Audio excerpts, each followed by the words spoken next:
La démocratie sans l'État ? Histoire d'une impasse. Gilles Amiel de Ménard.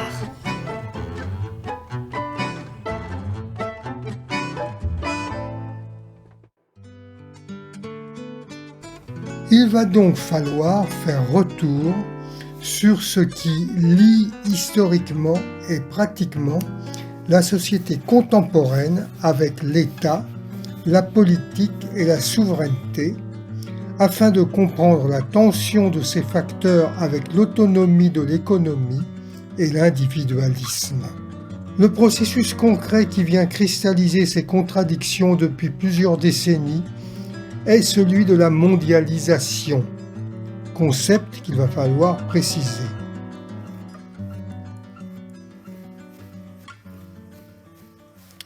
Ce qui semble ainsi effrayer toutes les directions des grands partis politiques, y compris des nouveaux, celles des grands syndicats, ainsi que la grande majorité des intellectuels, c'est l'idée de sortir des institutions de la mondialisation. La dite mondialisation est devenue une expression qui confond le mouvement pluriséculaire et irréversible d'interdépendance accrue des sociétés, depuis les grandes découvertes débutant au XVe siècle, avec les institutions néolibérales qui paraissent infiniment plus contingentes.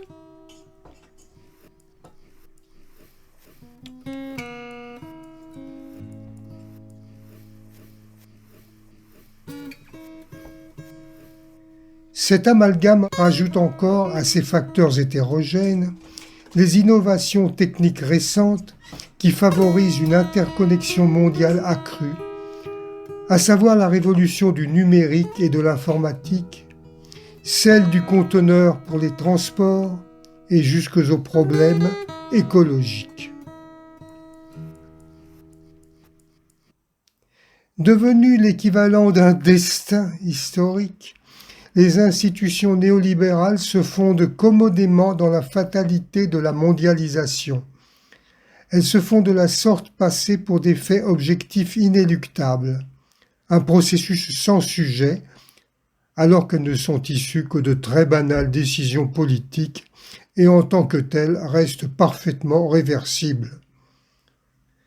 L'argument obsédant et naïvement utilitariste de l'échelle, soutenant que face à cette globalisation, seules les sociétés qui s'organisent à l'échelle continentale pourront faire face aux nouveaux défis, vient sceller la soi-disant nécessité de transcender l'État souverain.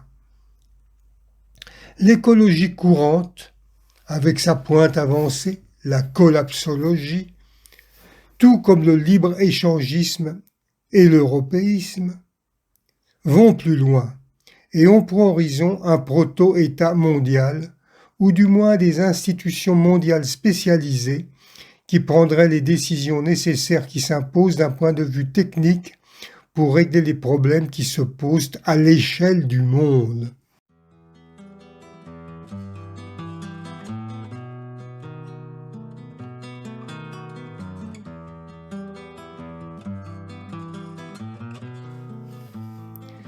Cette logique apolitique et technocratique, des problèmes essentiels se posent, la raison et l'analyse experte suffisent pour les objectiver, il faut les résoudre.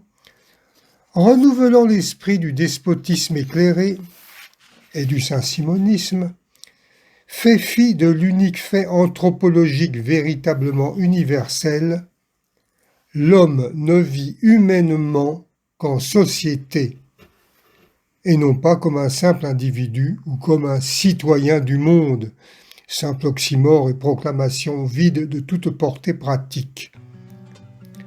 Et cette réalité sociale est plurielle depuis toujours. Il y a des sociétés humaines, mondialisation ou pas.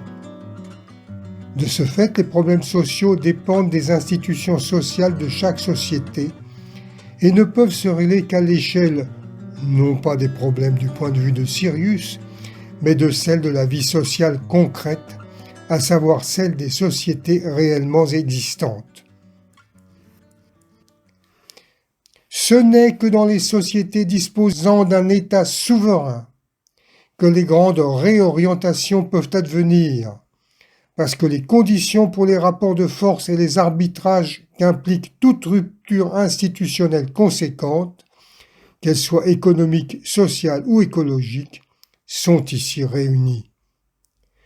Toutes les autres échelles n'abritent que des structures de coordination, incluant des rapports de force, mais aucun processus proprement politique capable de valider et d'opérer des réorientations globales majeures impliquant de contraindre les groupes sociaux les plus puissants.